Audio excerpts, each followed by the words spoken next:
What's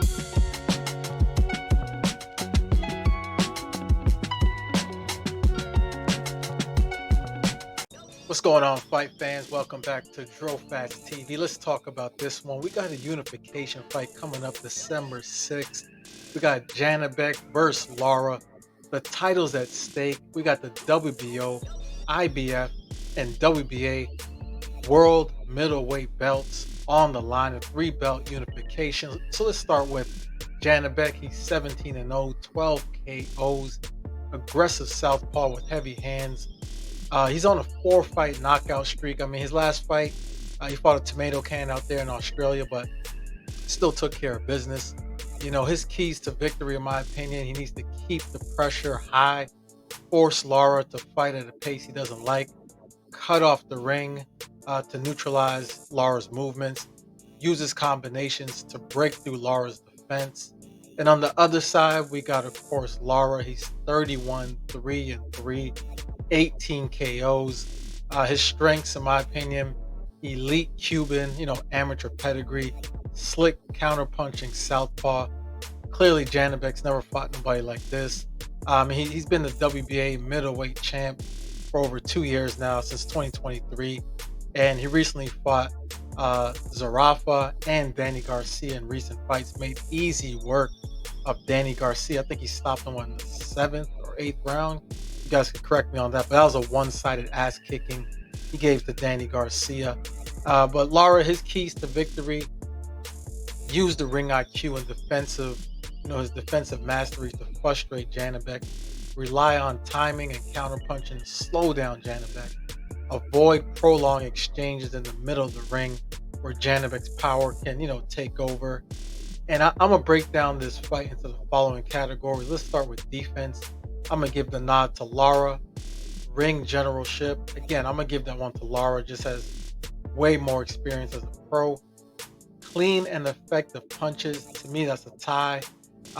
Effective aggressiveness. That's going to go to Janibek. In fact, I see Lara being on the back foot the majority of this fight. And counterpunching. Range. I'm going to say that one's a tie. Counterpunching.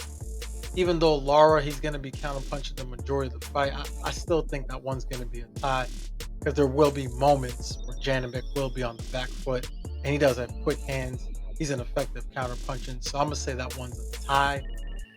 Timing, I'm going to give that one to Janibek, just because, he's the younger fighter. Lara's in his 40s. That timing tends to slow down the older we get, but don't make no mistake, Lara is still a threat. And then lastly, we got footwork. I'm going to say that one's a tie. Maybe a younger version of Lara, I would have gave that one to Lara, but as of December 6th, this one's a tie when it comes to footwork. With all that being said, I have this fight finishing in a draw.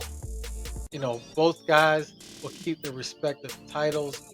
No rematch is going to be made. This will be the toughest, most challenging fight for both of these guys in their career. And this is going to be a very tactical fight. It's going to be boring for the casuals. This is a purist dream. This would be a very good fight if you're a purist of boxing. If you want to see brawling, go watch Subriel Matias, Pitbull Cruz, versus Angel. That's for the casuals. This one is going to be reminiscent of Lomachenko versus Gary Russell Jr. Just even though Loma won that fight, but nonetheless, to me, this will finish in a draw, no rematch. As far as what's next, Janibek, he's not been successful getting Carlos Adames to fight him. Adames already said he'll never fight Lara. That's somebody he idolized coming up in the ranks. So the middleweight division, it's stuck between three fighters just holding on to the belts. So who knows what's going to happen. But again, I got this one finishing in a draw.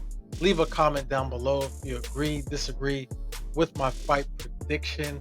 Be sure to like the video, share with a friend of a friend, and subscribe to Fat TV.